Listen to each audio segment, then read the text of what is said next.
Hello, everybody. Back by popular demand is Bella for another Sogcast episode. We were so excited to have her here last week. We forgot to mention a few things.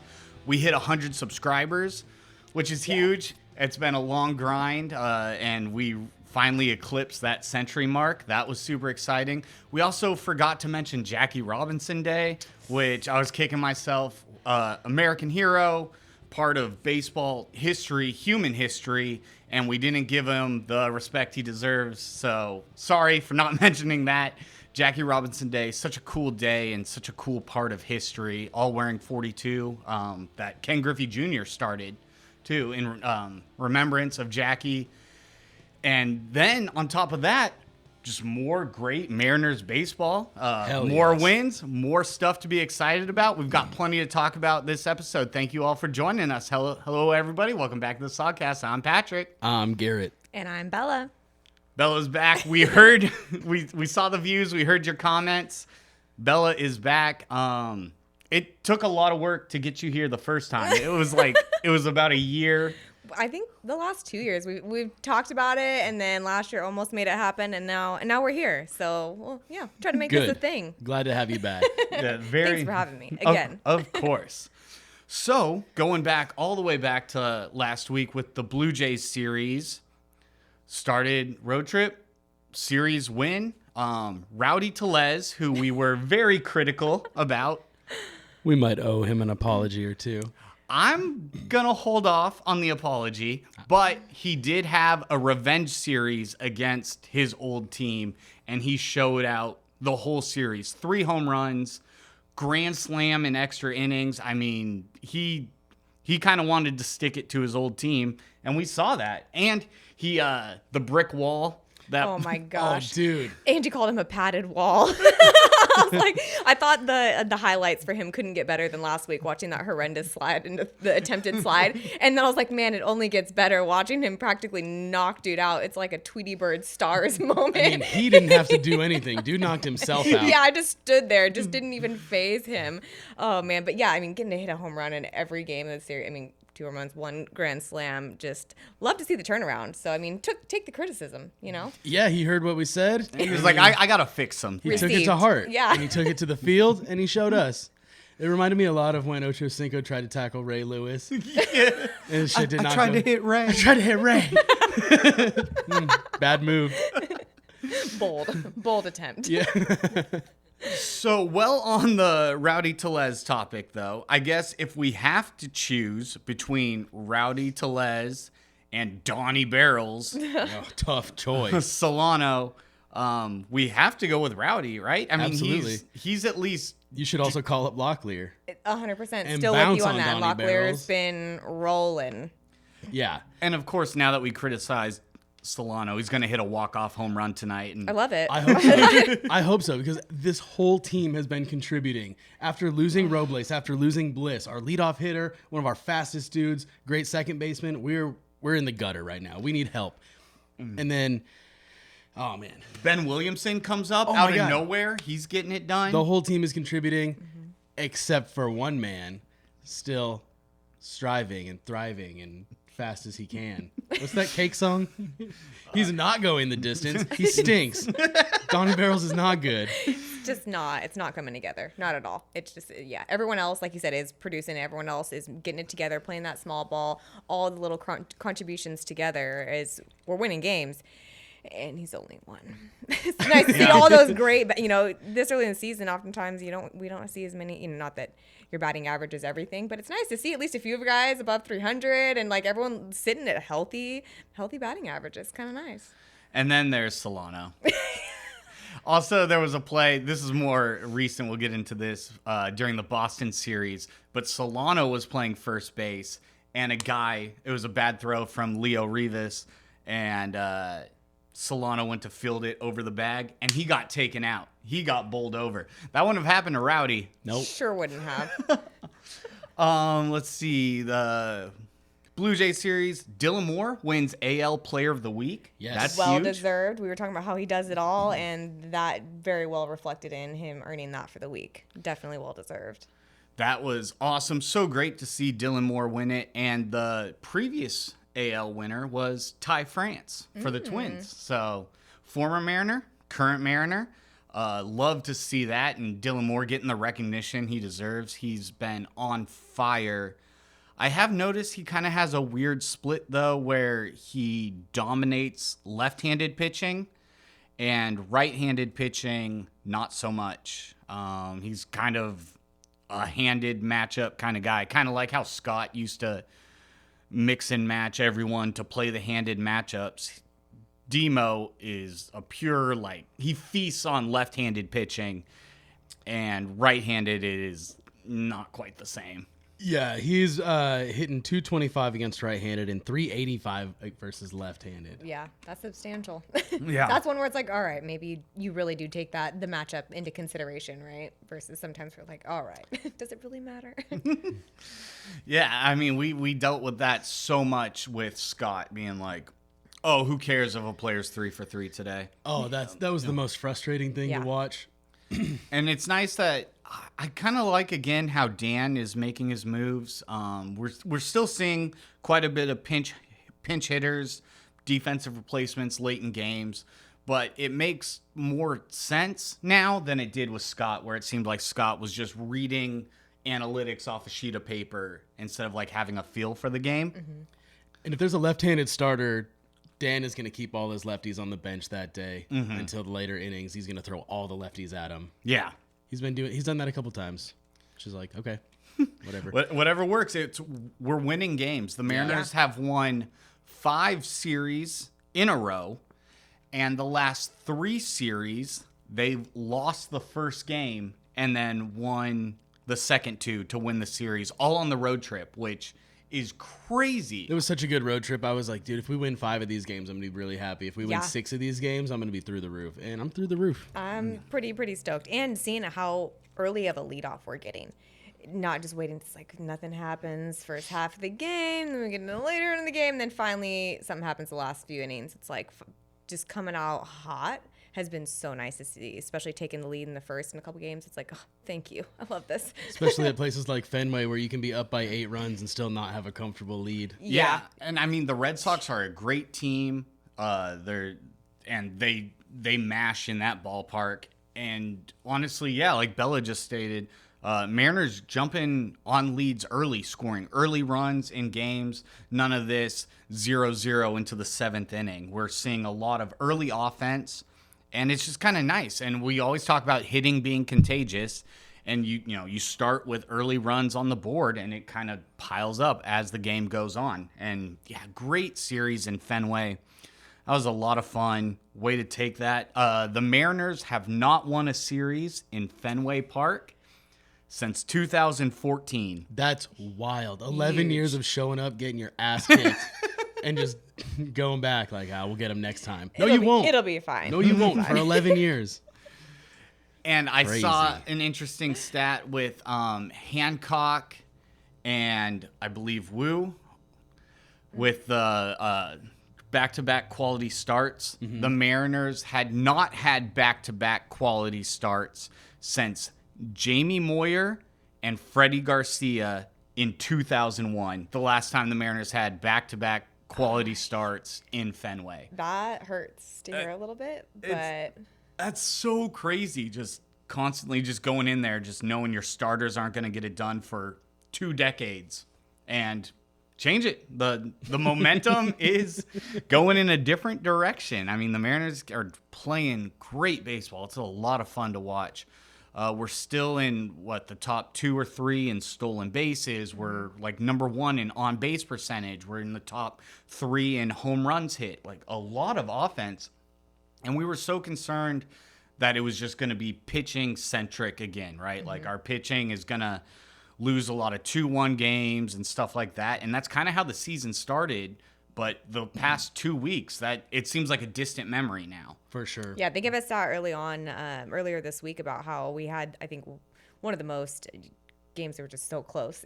Out of everyone, I'm like, yeah, well, that checks out. In these few games, it's nice to have a little bit more of a differential, which has been really, really great.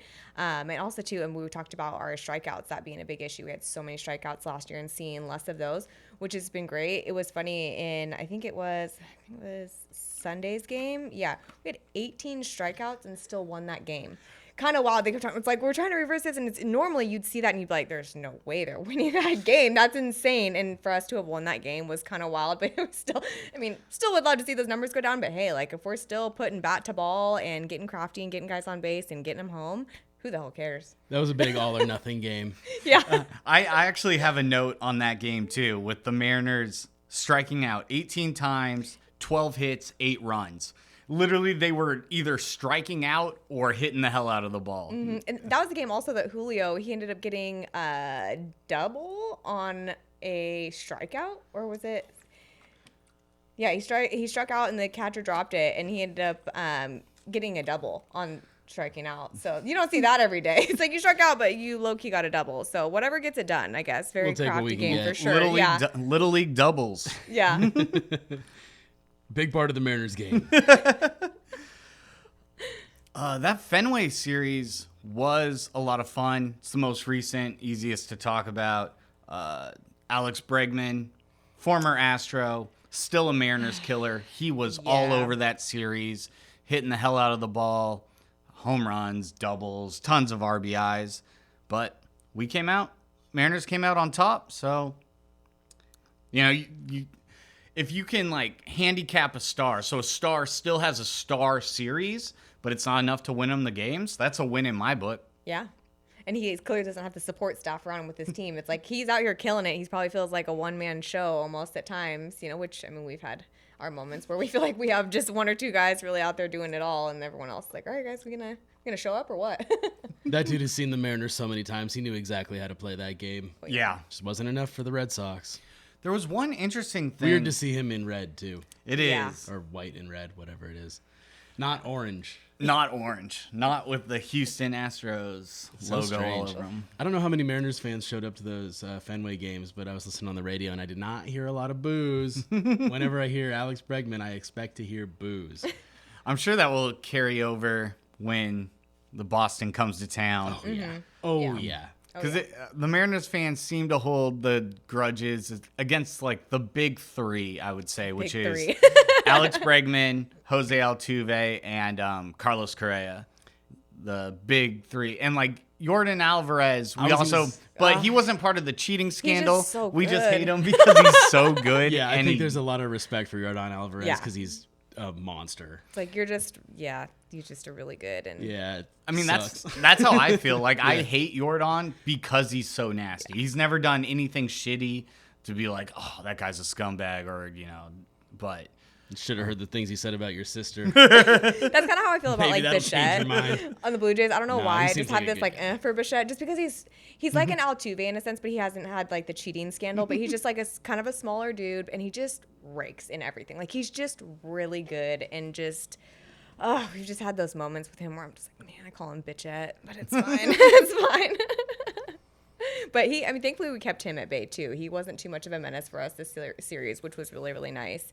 And us, like a reverse killer versus somebody who's kind of a killer to us, is Cal's a little bit of a killer to the Blue Jays. And we got to see that a little bit too, especially right after there was a little bit of a situation between him and the pitcher, thinking that Cal was picking up signs and whatnot. And then right after that, he comes up to bat and hits a bomb. Like, sorry, guys. Sorry about it. That was great. Yeah, I loved it. Barrios flipping out at him. Oh, yeah. It's like, I know what you're doing. He's like, what am I doing? Hitting you? Get good, kid.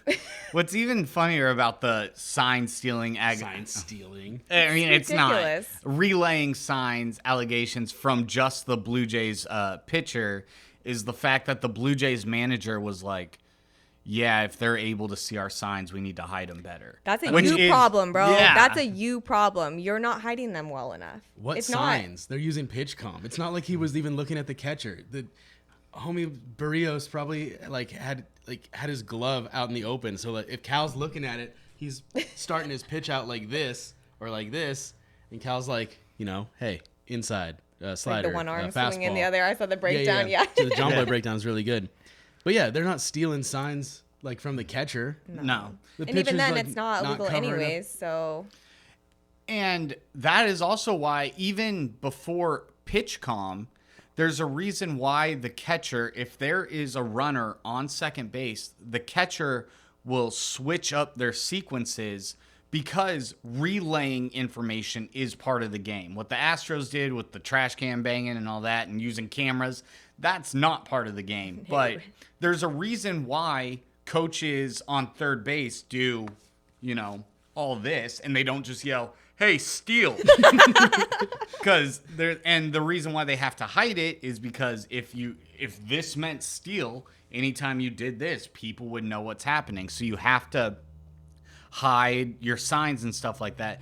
So, catchers back before the days of PitchCom would definitely mix up their sequences. If you watch baseball before PitchCom, anytime there's a runner on second, the catcher is throwing down multiple numbers and angles and all that stuff. Throwing and up there's gang signs. yeah, they're stacking. And but so that is just part of the game, and the fact that the pitcher flipped out, had a hissy fit. Blue Jays manager had Cal's back, being like, "Well, you need to hide your pitches better." And then, sure enough, Cal's next at bat roped that RBI double down the line, and that was all she wrote. always great to stick it to the Blue Jays. Vladimir Guerrero Jr. looked great in that series as well. And he looks like he lost a lot of weight. Hitting the splits. He hit the splits. He looks like he's lost a lot of weight. He's looking good out there. He's a fantastic player. And I wish the Mariners, I'd love to see him in a Mariners jersey, but he's locked down in Toronto for 14 or 15 years, I think. Like 15 years. One of the things we talked about earlier with like Dan Wilson being our new manager is like, when will his first ejection be? Getting close. Well, he's chirping. I saw an interesting stat.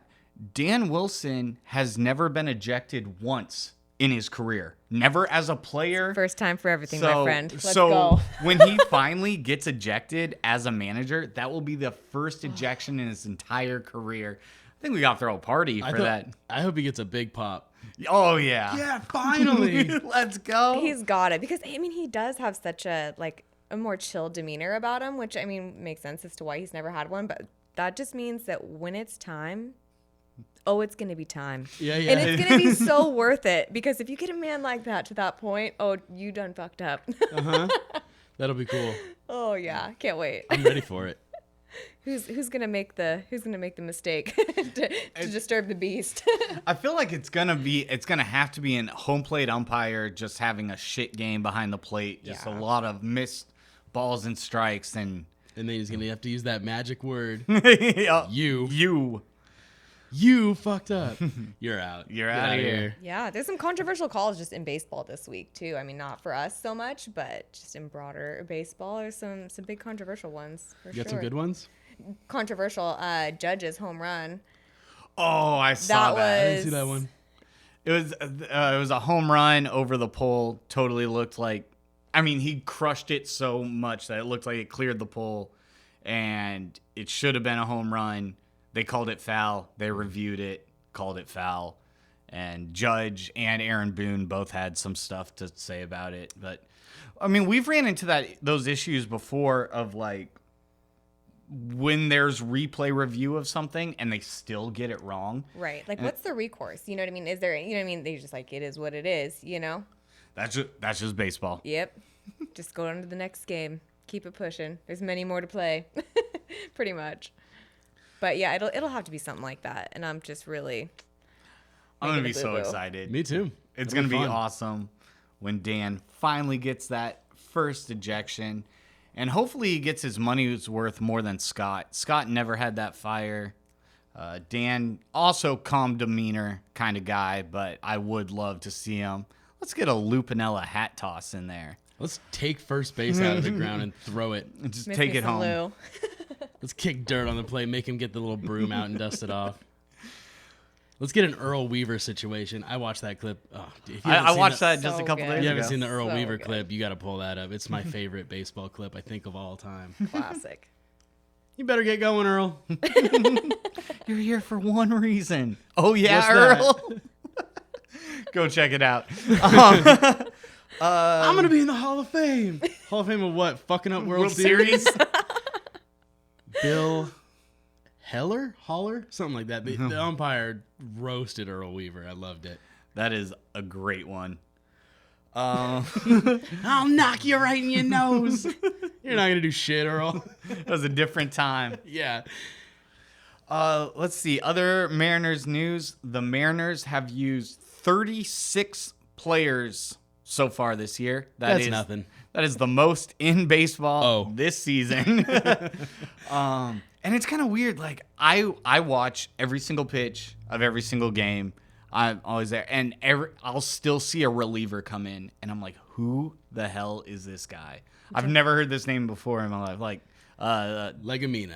Yeah. Casey Lawrence. We've been balancing those Casey. pitchers back and forth. I'm like, man, let these guys breathe for a second. Damn, a few of those guys I feel a little bit bad, but you got to do what we got to do. Yeah, it's brutal, especially for relievers. It's so cutthroat. They're a dime a dozen, and all it takes, you get your one chance to get called up. You don't even have to give up runs. Let's just say it's hard hit contact, like exit velo, and the manager sees that you're a fringe guy, and they go, well, he's getting hit hard. We can't keep him up at the roster. Send him all the way back down to Tacoma. We had a guy. I butcher names, so I'm gonna just. You got this. Yeah, it's Sarin Lau. That's pretty good. I think that's what it is. Pretty good. He was a position player that had kind of a revamped career as a pitcher, and he pitched for us. He was actually the 36th member that we've used this year on the team, and who knows? He probably could be up for a week and then back to Tacoma and some guy we never hear from again. That's just the nature of the beast with relievers. And with the injuries, and it seems like the Mariners have no problem shipping and sending out relievers whenever, especially to Tacoma. We've had Emerson Hancock, who has been up twice already this year, had his initial start where he couldn't get out of the first inning, sent him down to Tacoma.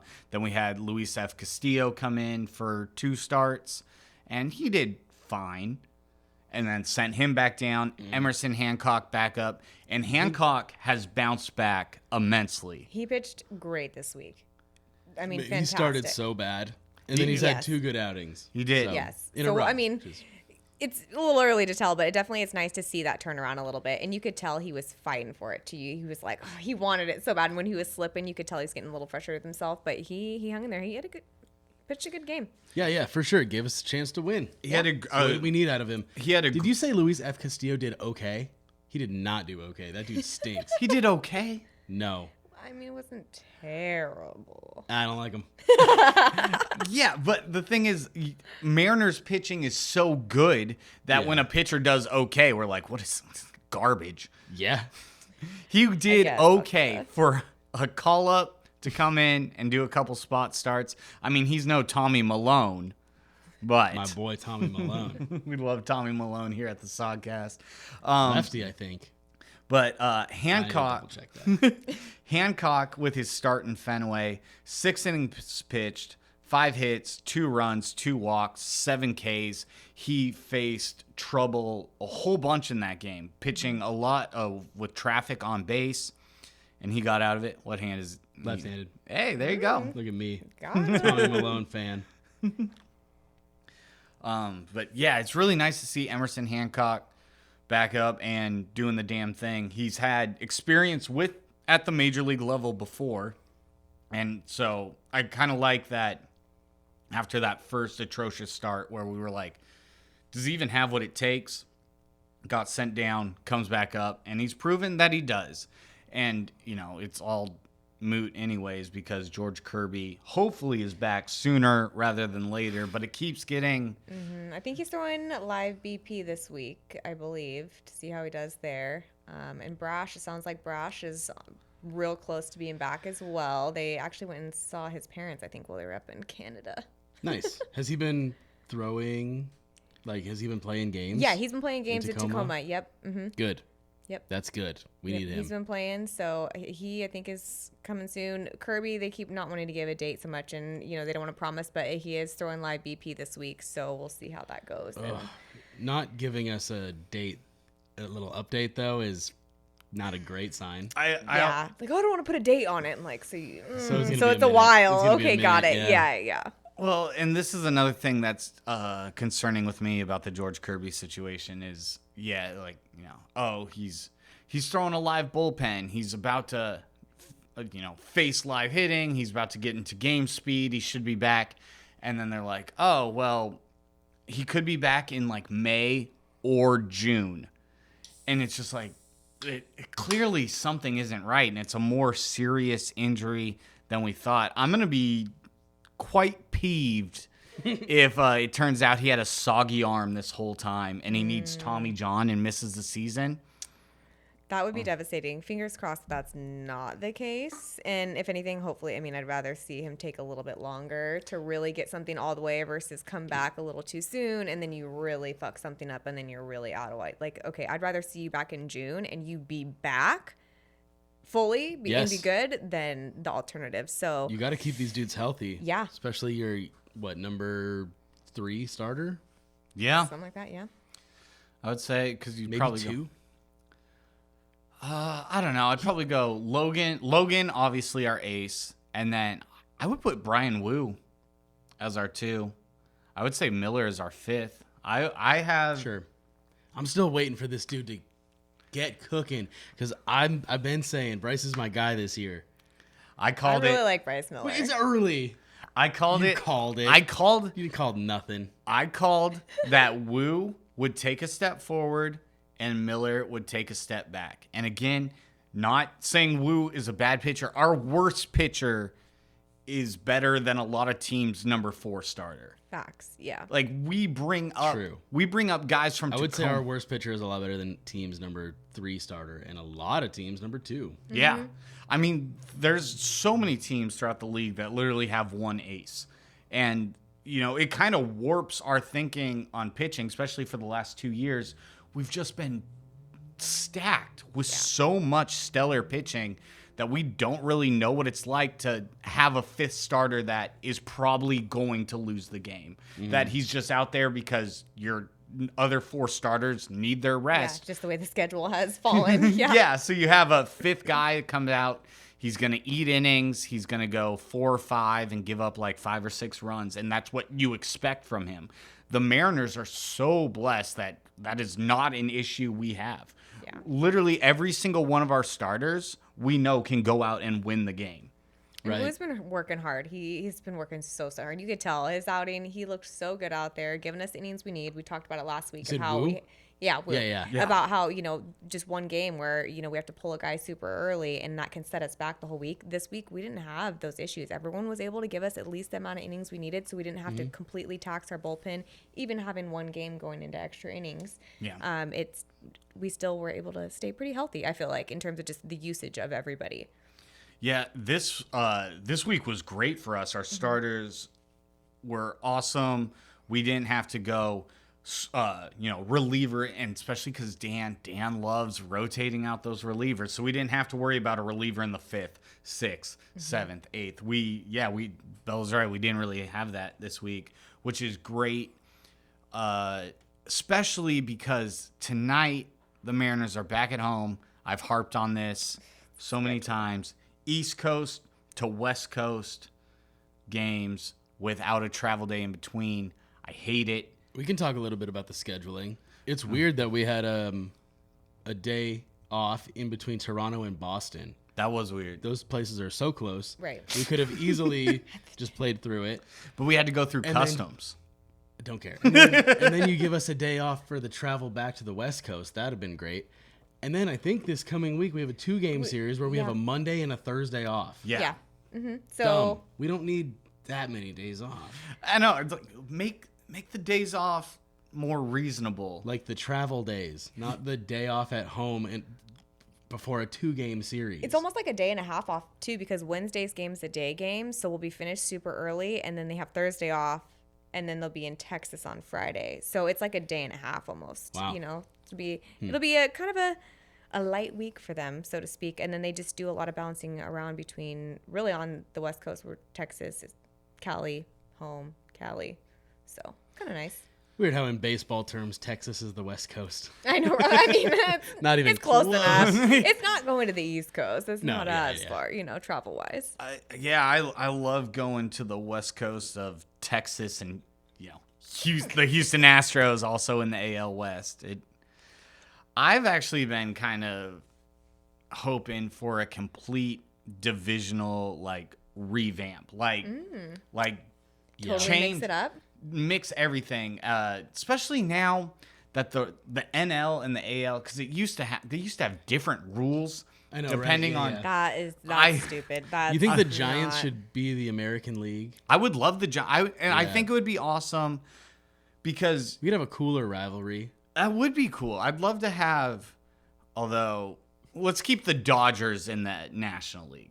They could stay. Yeah, they can stay in the NL West. They don't need to be anywhere near our division. Yeah, no. We can pass on that. Plus, we had a decade, or we had 5 years of seeing Shohei when he was on the Angels. I've seen him. I've seen what he can do. I'll watch him from afar and not in our division. So, Yeah. Yep. That'd be interesting though to see a little bit of a mix up.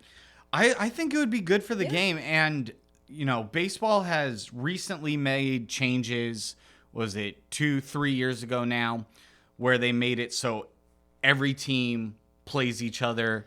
Because it used to be, I remember when the Cubs came to town, and Once it was every 4 years. It was the last time the Cubs had come into town in like 10 years. And it's just you play 162 games. You can't find a way to play. Basketball and NHL do it where everyone plays everyone at least twice. So That's a good move. yeah. I liked it. So Plus, we were playing the Astros way too much, and It that's just during the gets Astros ridiculous. dynasty era of just getting kicked. It was in the obnoxious. dick by the It Astros. was, their starting four lineup. I'm just like, 18 I times hate a all year. of you, and Yeah. then some. Yeah, no, that was a huge change that I was so thankful for, and it's cool just to see different teams, different players. It's just you just should. It's just weird not. That's true. I like seeing all the National League teams because I just don't follow National League ball Yeah. as close as I I probably should. So to see guys and hear names that you never ever hear, it's like, oh, that's kind of cool. Yeah. Or There's you a- always hear the highlights of, but you never get to just watch them play a game. Right, you know? exactly. There's a whole baseball part 2 that I'm just It's like a whole other planet. I'm not that familiar with. A little bit. I just can't believe that baseball for 100 years, the American League and National League had different rules.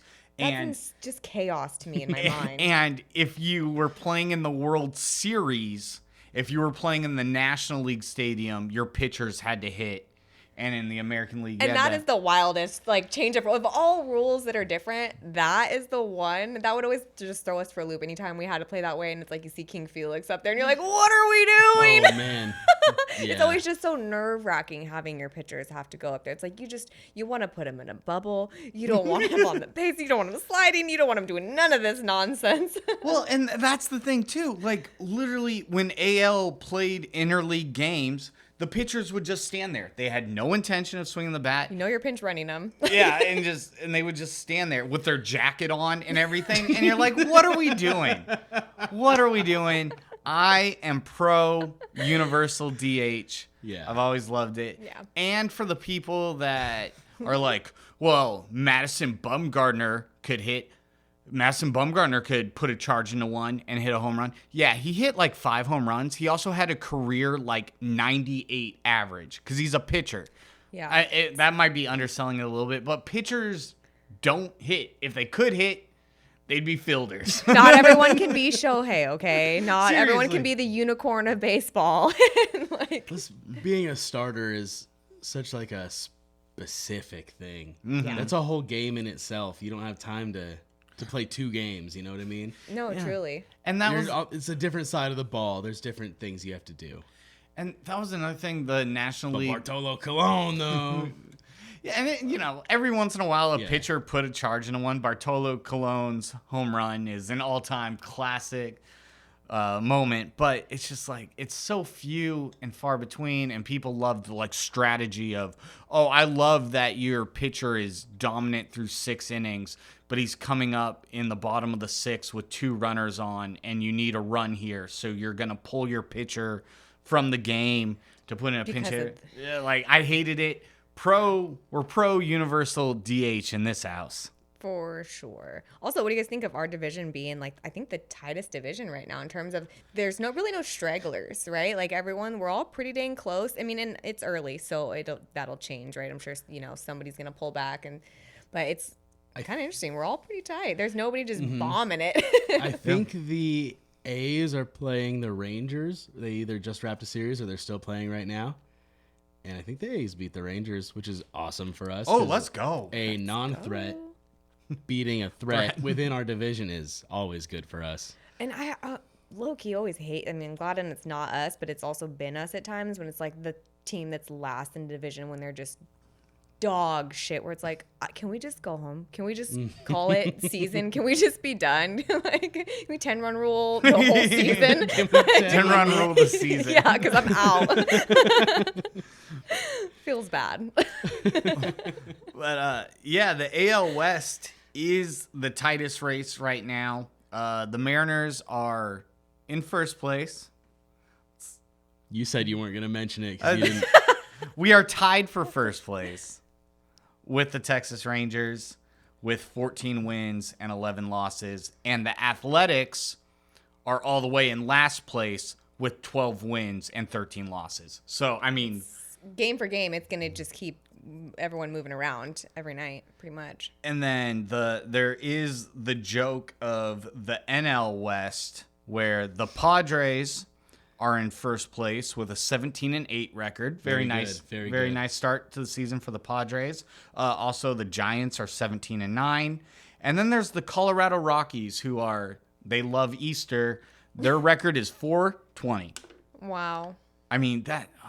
They're going to rival That's what I'm talking about. Yeah. It's like those where it's like, man, like that shit hurts. I don't care who you are. Like that shit sucks. It's a gut check. Like it is not fun to be out on that field every day. Probably not. It's not good time anymore. Like, what do you even celebrate? Like, I mean, if there's a win, you're just like, well, we're going to lose 7 more in a row. It's like, well, I don't hate today. Yeah. I hate tough, every man. day as a Mariners fan. The Rockies have been pretty bad. The White Sox have been extremely bad. yes. The Marlins have also been very bad. But the White Sox kind of cruising right now. Yeah, they have 6 wins. Do they? That's it? 6-19. I thought they were doing a lot better than that. No, All it's right. just because they cooked Boston. That's right. Yeah. A little so glimmer. I think they've Yeah. played 7 games against Boston and they won 3 of them, which That's huge for the White Sox. that's really big. But the Marlins, I know, aren't doing terrible. What are they, like 11-13? That is correct. Yeah. For them, that's good. And But they're not that fucking good. they're not. The We Marlins should take are. this. That's a team, though, that I feel like What? we don't play that great Oh. against, though, sometimes. It's one of those teams that's not that good, but then we play really shitty against them, which bothers me. Like, sometimes we play so much better against better teams, and then we'll go kill it against a team that's better than us, and then play a team that's not great and do horrible. Yeah, like playing What's down to the happening? competition. Yeah. That's exactly one of my biggest problems with Mariners baseball, just as a whole. Over the course of years and years, like the sample size is not small here. We definitely play down to the competition like that, and then you get 2 days out from you, like, oh, you're gonna hit against Garrett Crochet, and you're like, oh, it's gonna be a not fun game. Let's try and take the first 2 games of the series, and then you crush Garrett Crochet, and you're like, this guy's a bum. Who's Garrett Crochet? Crochet, Taking him sick in the guy. first, yeah, right? Should have stuck with knitting, nerd. Also, you know what's funny Got him. is Crochet. The Mariners put up 5 runs against Crochet, and 4, and we raised his ERA to an astronomical 1.95. Yeah, I mean, the dude is he's a Cy Young candidate, dealer. and But we got to him. we got to him, He and looked a little frustrated, too. And I think the biggest thing from that was the walks. The Mariners worked 5 walks against Crochet, which is crazy, and it just shows the plate discipline and stuff that the Mariners are having right now. They're taking really good at bats. It's been so much fun to watch. I think JP has been taking really, really pretty at-bats all season long. He has, I think, the second highest on base percentage right now. Guess who has the first? Demo. No. Cal. It's Who? not Cal. Hold on. Rivas. Leo Rivas. He's got the sneaky. Okay. Sneaky.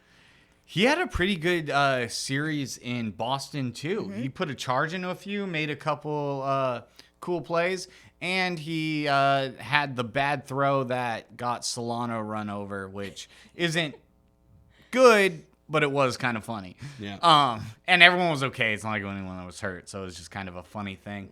I'm actually glad you brought up the JP thing, though. In one of the Red Sox games on the 22nd, I saw a beautiful at bat from JP that I explicitly wrote out because I thought it was so awesome. Break it down for me. JP coming up, and the very first pitch is taken about that far outside. You know all about that far. Okay. And the umpire calls it a strike. So JP now knows, okay, for at least this at bat, the zone is kind of expanded. I have to protect a little bit further outside of the zone. So that pitcher, then the very next pitch, he wants to hit the same spot because it was off the plate and he just got the strike call. So he knows the ump is calling that.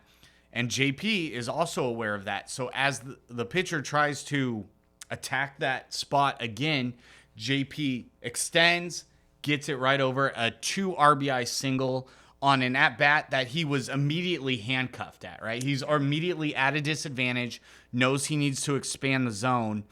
And for him to outthink the pitcher, because the pitcher's like, oh, well, of course, it's so outside, and I got the call, I can attack that again. And JP was waiting for it, and just a masterful muscle RBI, 2 RBI single. It was a very great at-bat from JP, and that's what I love to see. His walks are going through the roof.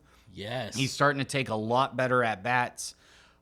He started the season a little rocky. His defense, I don't know. There was a few bad plays here and there. People were kind of criticizing his defense, but I thought on the whole his defense has been good throughout the year.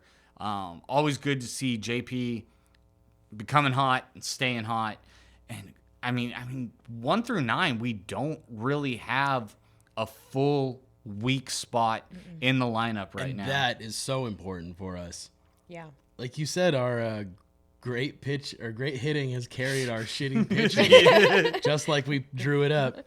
Wildly JP's also backwards. back in the 9 spot, Yeah. which we've seen in years past. He hits really good in the 9 spot, but then we moved him up to leadoff, and he was extremely good leadoff too. Yeah. Speaking of leadoff hitters, we've lost Robles, which, I mean, I got to give credit to the dudes on the team. That's a big hit, losing your leadoff hitter, your right fielder. But, I mean, we've filled the spaces in the lineup. We've been carrying it. I think that's huge for us. And we keep we don't even have a traditional leadoff hitter right now. Sometimes it's Julio. It's been Demo quite a bit. I like Demo leading off. I Those like, two have like the most hits too, I think, on the team. Yeah. Those two, yeah. They're leaders in hits. yeah. Demo has been awesome, and we mentioned his AL Player of the Week. Another exciting milestone: Julio got his 500th career hit. Yes. Good for him. Got a home run at Fenway, too. Yeah. It's been nice to see Julio do what I think all of us were screaming through our TVs for Julio to do and not swing out of his shoes every single time he's out. He's just out there playing baseball, having a good time, putting the bat on the ball, scoring runs, hitting RBIs. Like, it's all good. It's all good. Everything's happening. He's not just striking out every single time, swinging and just looking ridiculous and looking frustrated as hell every time, too. Like, he's out there having a good time and making it happen. Hell yeah. And, I mean, the home runs will come. We just need this dude to just hit the ball. Yes. Just make contact, dude. Yes, Put the ball it's in play. working. Use your speed. Exactly. Use your speed. Get to first base. You're going to get to second base. A base hit is a double for you, bro. Just, please, put one in the gap. Get to first. Maybe get to second. And then, I mean, you get an extra base with every hit you get. So just use that, and home runs will happen naturally because he's big. Yeah. he'll find his way into the seats for a home run. So Sure. just level swing. And that has been our criticism, and that's a great point of like, dude, you're so big, you're so strong. You just put a good level swing on it, the home runs will happen. Yeah. You don't have to try so hard to get a No. home run because they will come naturally. And we've seen it when he swings out of his shoes. That's when he messes up the most. Yeah, too much pressure on him. It's Yeah. like waiting Yeah. for that big moment. It's like you don't need to do that. Like you said, it's like the home runs will inevitably come, but for the meantime, you're gonna keep hitting singles, doubles. You're on base, and guess what? The rest of the team is carrying, and so we're bringing you home more times than not. We're not just leaving guys stranded on the bags, which is what we were constantly doing for forever. It's like we'd get a couple guys on, leaving them stranded inning after inning. But now everyone's rallying and playing the small ball, and we're making it happen. Even worse than leaving guys on base is leaving the bases loaded with no outs. I call that the Seattle special. And it happens every so often. It's happening a lot less. Yes, But that's you get the bases loaded worst. with no outs and you don't score any runs. That's the Seattle special. that is And I've a good coined one. that term. That's a good one. The Mariners had a brutal Seattle special on Wednesday. Yeah. And listen to how exceptionally brutal this one was. 7, 8, and 9 hitters are leading off the inning, right? They all get on. 7, 8, 9. Boom. Just like that. Bases loaded. Demo's coming up in the 1 slot. And, I mean, this, you can't fault a guy. He missiled a line drive. It just went right to the first baseman. First baseman even had, it wasn't like his chest. First baseman had to reach, and it was an absolute piss missile. But because it was hit so hard, and the runners are, the bases are packed, you got to go. JP had taken off. He had a bit of a jump. Had a bit of a jump, line drive, first baseman catches it, steps on first. Boom, double just play. like that, double play. Now you have runners at second and third with 2 outs when you just had the bases loaded with no one out. And then, unfortunately, Julio struck out after that. And that is an unfortunate Seattle special. And that's one, I mean, even in that one where it is understandable, like Demo put a crazy swing on the ball. He hit it so hard, and just first baseman happened to be playing in the right position, made a nice catch, easy double up. Like, I get it, but also bases loaded, Sucks. no outs, and you can't score 1 run. It always hurts. No matter how it happens, it always hurts a little bit for sure. When you were talking about there's too much pressure on Julio, he's swinging too hard, all this stuff, Patrick and I spent a long time at the end of last year talking about all the pressure put on Julio. Yeah. They're giving him, he's on commercials. He's got the Julios. He's just making an appearance all new over Griffey. the place. Yeah. Yeah. And I thought maybe spending too much time filming commercials, not enough time in the cages. I don't know. Just I think the combination, and he's so young. young. It's like you take the But combination of all of it, and it is hard. Like you do get that, like, you're a little too big for your britches, right? And just you want to be that guy. And when everyone puts you in that box of having to be that guy, you're like, well, shit, I better be that guy. Like you're putting my face everywhere. A kid coming from, a little town in Dominican Republic. This is insane. Like now you feel like you have these huge shoes to step into. So I can only imagine that pressure being immense. And it showed on the field that he wasn't having fun anymore. And Julio, when he's having fun, he's It so seemed that enjoyable way, to yeah. watch because he just is goofy. He's like a kid out there. Like he's just this big grown kid, and it's so fun to watch. And you could clearly tell when he wasn't having fun anymore. Yeah, big personality, super likable guy. They paid him a bunch of money. He's going to be on this team for a long time. Yeah. I see why they were trying to push him. Like, hey, this is our guy. This is our guy. This is our guy. But Yeah. I think the pressure was a little bit too much, and he's very young.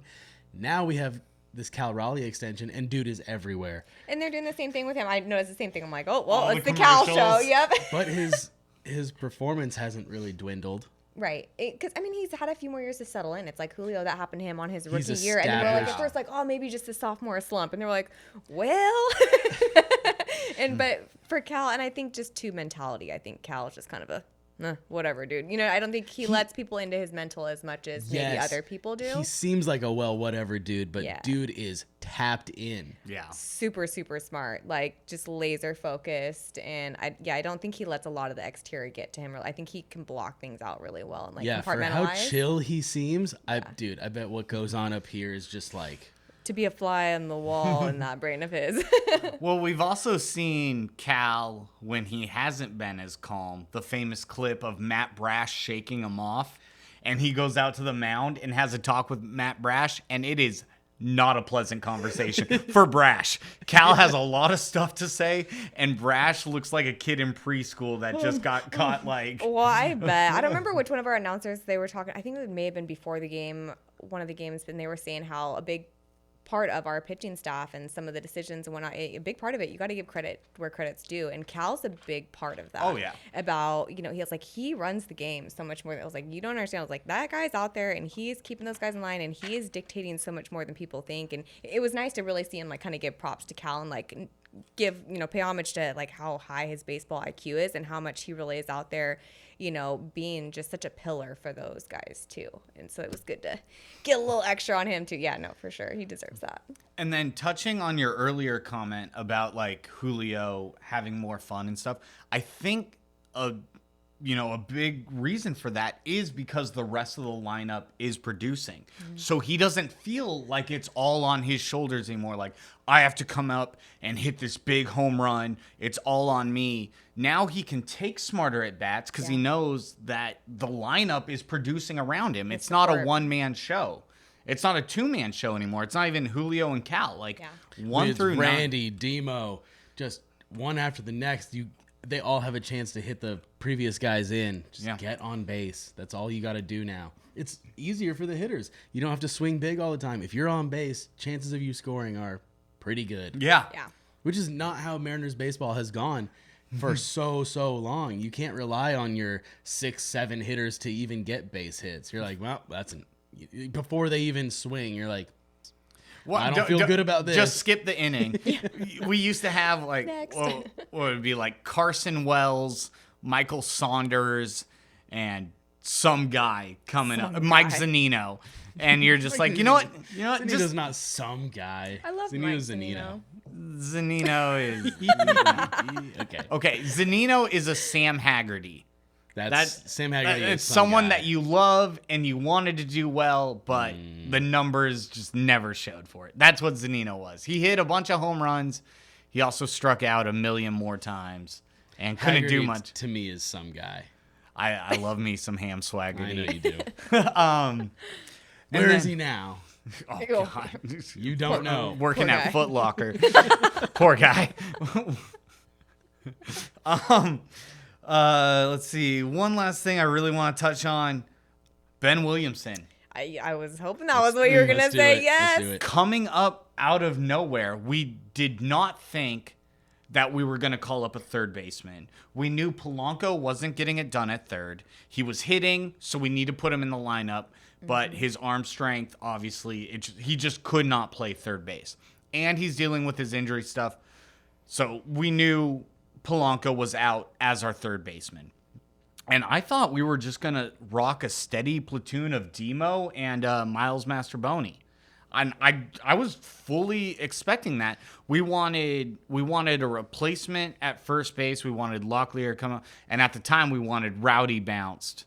But now we want Solano bounced. Rowdy can stay. He trucked his way into our hearts. Giving him a little bit more time to win us over. Yeah. Solano can bounce. But Williamson came out of nowhere, and we touched on it last episode how for some reason they're still harping. I heard Goldsmith say it in the broadcast this week. Well, he's not going to hit a bunch of home runs. Again, who cares if he doesn't hit a bunch of home runs? He got called up for his elite defense and could hopefully put the ball in play occasionally. Well, he's been putting it in play all the time. He's batting over 300. Obviously, the sample size is smaller, but still, he's batting over 300. He's constantly putting the ball in play. His defense is already elite. Bella, you mentioned last week, you were like, you were like, oh, I hope we see more of it because we didn't really get to see it. He made some great plays during the Boston series. Backhanded play was beauty. I think if you plays like that, don't always get enough credit unless you've played the game because they make it look so freaking easy. That play, let alone the backhanded play, but the throw, the recovery for that throw. Polo could never never have made that throw in his wildest dreams. So that was the thing of beauty. It was so good to finally see him show out a little bit. And he's also scored in the first 6 out of his 9 games. So I mean, he's killing it. And I forget what the page is to give them credit. I think it's Seattle M's Nation on Instagram. Also threw up some of his stats from minors, and his stats on like how many doubles he hit last year was just nar. So it's like, yeah, he's not going to be up here hitting bombs, but dude's out here having a good old time and he's making plays and hitting. I mean, 300. You can't argue with a 300 average. No, and as he gets much on almost every time he's up. Yeah, and watching him round third and he makes this play like, hey, you stand right there. I got to make this throw real quick. Wow! Just like, hold on, just light work. It just made it look just so chill. And I'm like, oh, it's so beautiful. I love it. Big money plays from Ben Williamson. And he's fun to watch. And yeah, a lot of people don't know because on TV the field looks smaller and stuff, but that, I mean, in football terms, that's like a 35-yard throw. So if you think of a quarterback and you're like, oh, he launched a 35-yard pass, that's cool. And in baseball, you don't see it like that, but every throw across the diamond like that is a 30-plus yard pass throw, you know what I'm saying? So, like, yeah, and the fact that he did it so effortlessly and just zinged it over there. It's got to be pinpoint, too. Oh, You don't have a zone you can hit, little wiggle room. Like, oh, I can catch it over here. I can catch it over here. No, it's here. Especially if the first baseman needs to make a stretch. Then their movement is even more limited. And you just got to get it right there. And the fact that he did it so effortlessly, and watching Polanco, which, bless him, he's been awesome for us. We love he's this a good year. hitter. We love watching him hit. We love watching him hit. Watching him in the field and try to make a throw was tough. But for Ben Williamson to come out of nowhere and just start hitting the hell out of the ball and making the great plays, and it's really nice to have him on the team and someone that just popped up, and it's like, oh, I guess this is our everyday third baseman. He's the guy. He wasn't even on any of our radars to start the season. I had no idea who he was. I was like, who's this guy? When they called him up, I was like, okay, we're calling up some guy. Cool. And there's not even a huge track record of his minor league career to go off of. He only played 150 games in total in the minors before getting called up to the major league level. So this dude he's got his Disney Fast Pass and he just jumped the line. Yeah. And he's getting it done. Yeah. And he's enjoying the ride. I like him. After he got his first home run the other day, it was so cute. They showed a cute little moment with him and Daddy Demo. The dugout. He was like such a proud kid. He was like, good job. He's like, oh, they had the clip of him being like, that was really cool. That was really cool. Yeah, it was so cute. Do more of that. Yeah. So, I mean, I guess I again do not have a bunch of criticism for the Mariners. I got more praise. There's a couple, maybe a bullpen decision here or there. That's going to happen. It's easy to harp on, but I mean, if we're winning games, what is there to complain about? Mm-hmm. We're doing great with runners on.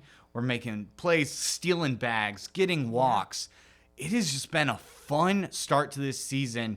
And this isn't even like recency bias because last year the Mariners were winning games. We had that 10-game lead in the division, but the games were not as fun because we were scraping together 1-0, 2-1, 3-1 wins. It was not everyone involved. Yeah. And it was a starting pitcher and hopefully one guy hit a home run for you to get the win, and everyone else had to be perfect on the defensive side of things.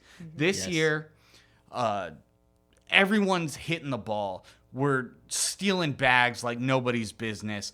Our pitchers haven't been at their strongest, and we're still winning games. I'm not even like fronting.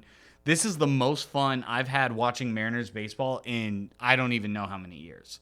It has been a great time. Honestly, this is the most fun since the 14-game win streak.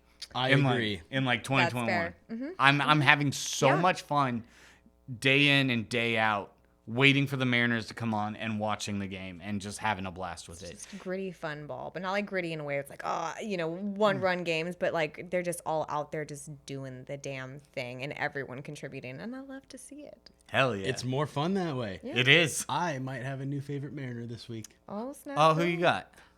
I've got Senor Smoke, Andres Munoz. The dude Money is Munoz. nails, baby. Him and all his adopted kitty cats. Yeah. Do you know how many cats that dude has? I don't know. He's a big animal guy, which I love that. Brings Matilda on his flights. Yeah, he travels with a cat. Did you know that? That's tight. I took an asterisk note because it was something I was just Travels gonna with wife and cat. I was gonna bring it up to you guys later. Be like, did you guys know Munoz does that? Yeah, well, because I follow him on Instagram, so I've into seen that. him traveling with his cat a lot. And like, I'm like, he's like this with animals. I'm like, you're good vibes. You're good That vibes. is awesome. And that only confirms it. He's just like the sweetest ever. 13 innings pitched, 17 strikeouts, 0.00 ERA. Gas, baby. My man. All gas, no breaks.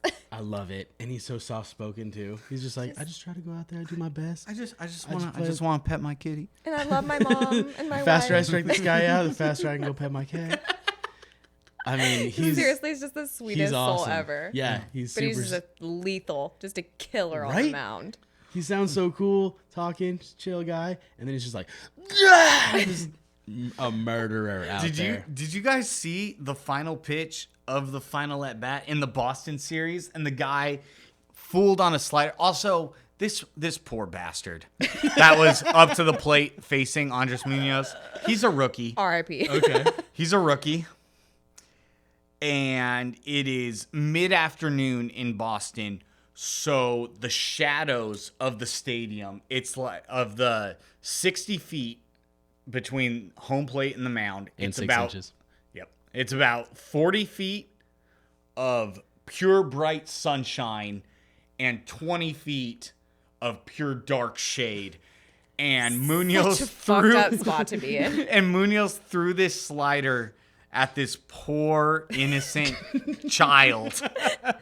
Freshly born calf. This poor rookie. And not only did Munoz get to strike out to end the game and win the series, this poor kid launched his bat, into New York. The thing was flying. Sent it to the West Village. Yeah. Shout out to Pitching Ninja on Instagram. He posted the clip of that. The dude just lost his bat, and he called it the Expelliarmus Play a slider. slider. He's like a clip of Harry Classic. Potter. It's like, Expelliarmus! He gets, dude's wand goes flying. Yeah. I love Hits him it. with the Expelliarmus slider. Love that. Yeah, that was very funny. Well, we've got another week of majority positives, and anything that we could criticize is almost like borderline nitpicking because they're winning games. Yeah. It's easy to go hindsight 2020 and harp on them when things aren't going right, which is, it's fair, but That's the show. That's the show. What we do. But if they're winning games and you're spending time like picking apart the negatives, it's like that's just being a hater, right? It's just like not fun it's either. okay to have like criticism and stuff, but there's nothing to really harp on when they're winning games. 5 series wins in a row, 3 series wins on the road after dropping the first game. Like, If you were to tell me this a couple of weeks ago, 2-3 weeks ago, I'm like, fuck you. Fuck you. Don't get my, I'm like, I see what you're doing there. Yeah, I get it. We're not that great. But no, I love to see the turnaround. We talked about it again last week, but, seeing a couple key players go out it was stressful. But, everyone has rallied. Everyone has rallied. Cal rallied. Cal rallied. Luke rallied. we have. I would expect. Let's see. This is Friday. I would expect the boys to be a little tuckered tonight with the East Coast to West Coast travel, but we're playing the Marlins. And then back to division games. We're harping on division the division games are happening pretty early on in the season. So the Angels have already fallen back to earth. They were a flash in the pan for 2 weeks. Good for you, Anaheim. Celebrate that. And then Texas, who is a threat, and we've swept them in our last matchup. So, here's another good chance early on in the season. We love to talk about every game matters. Yep. They all matter the same, but some matter the same more than others, right? For sure. We got a whole week of same but different. Yes, division shakeup happening pretty soon here after this Marlins series. Yeah. Too many days off this week, but whatever. Scheduling. Yeah. Do you want to talk about our 100 subscriber thing? Oh, I guess we'll wrap it up with this. We are so excited to hit 100 subscribers. I'm thinking about 3 years ago when we started. And we had 4 subscribers, and it was the 4 people that were on the show. We were big fans back then. I think you had 5 because I've been a subscriber since day one, player. Okay. Appreciate you. But the fact that we've had so many recurring fans and then just recently picked up new fans, it's such an exciting moment for all of us. And we do want to do a giveaway for the 100 subscribers. We did a giveaway once before, a pretty big one, and no one bats 1,000. It did not go as planned. There was a winner, and we did give a prize away, and I thought it was a pretty cool gift. It was a ticket to the Futures game and the Celebrity Softball game during the All-Star Week. Yes. And we did that. It didn't go as planned, but. Giveaways can be hard. I'm not going to lie. There honestly is a science to them. I'm not going to lie. Yeah. Well, and 100 subscribers isn't a ton. Yeah. It's not like we have a pool of 500 to 1,000 people to choose from. Yeah. We're going to get 4 or 5 comments on this video, and that's who's going to get the ticket. And it could be you. Free tickets, baby. Let's go. We will do tickets to Terrace Club at T-Mobile Park.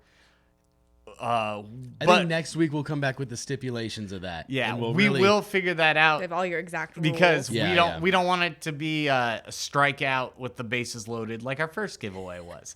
So we will get the rules and regulations all figured out. But we would love to do a giveaway. And thank you all so much for watching us just talk Mariners baseball for all these years. My mom subscribed yesterday. Hey, let's go. Thanks, bandwagon mom.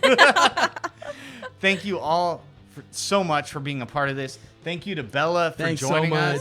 us. We love having her here, but she is a busy professional woman. Her schedule is not quite as free as ours, but whenever we can have you, we'd love to have you. The fans would love to have you. So thank you so much. We'll be here as much as we can, for sure. That's for right. sure. Good.